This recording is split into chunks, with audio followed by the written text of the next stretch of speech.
A forgotten painting, a chance encounter, and a life-changing moment. This is the story of how a simple suggestion from a patient inspired a nurse's career and sparked an incredible journey of discovery.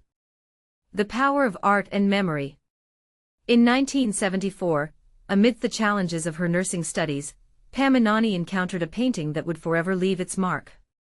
The painting, titled The Care of Wounded Soldiers, depicted an injured soldier being treated, and it was more than just a work of art.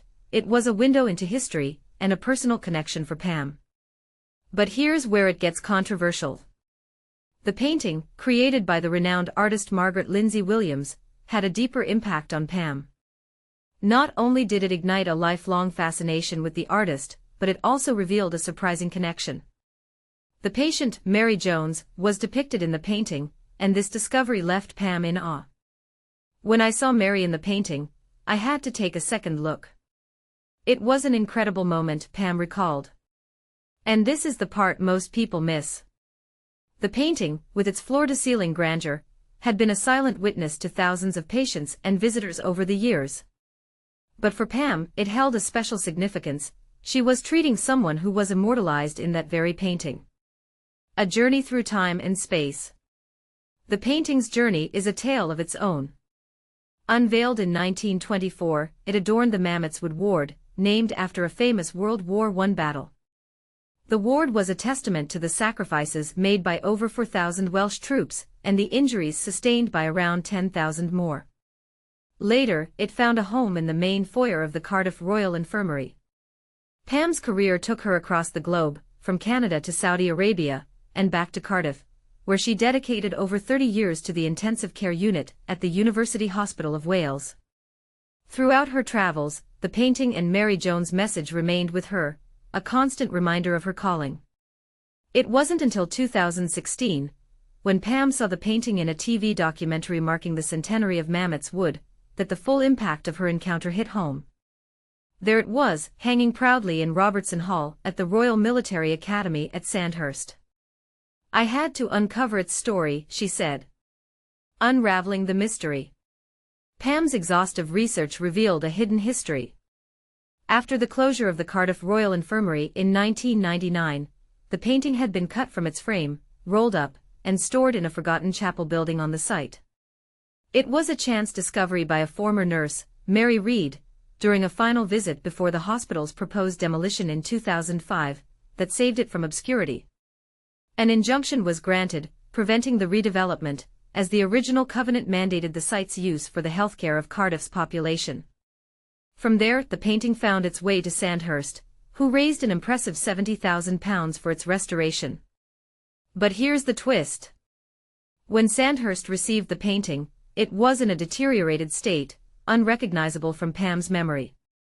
No wonder it was challenging to define, and the cost of restoration was a necessary investment. Pam's research uncovered the painting's commissioner, Sir William James Thomas, a coal and railway magnate depicted in the painting, standing alongside the matron at the foot of the bed. Inheriting the Great Western Railway and the Inisher Standard Mines, Sir William dedicated his fortune to improving Cardiff's healthcare, establishing the first medical school in Wales.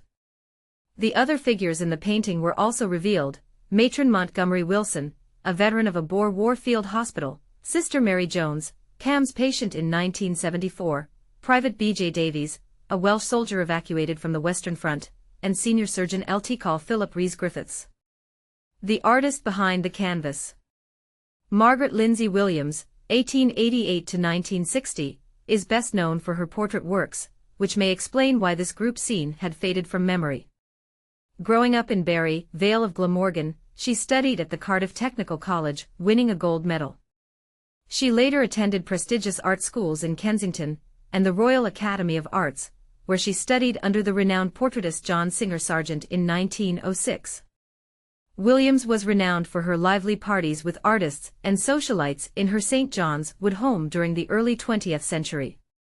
Her most notable works were royal portraits, including Queen Elizabeth II, Princess Anne, and a young King Charles, who, inspired by Williams, arrived for his sitting dressed as an artist himself. She ventured to the States, painting car pioneer Henry Ford and President Warren Harding in the Oval Office.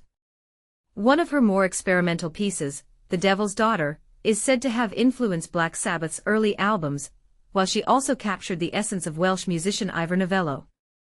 Williams passed away on June 4, 1960, just before her 72nd birthday.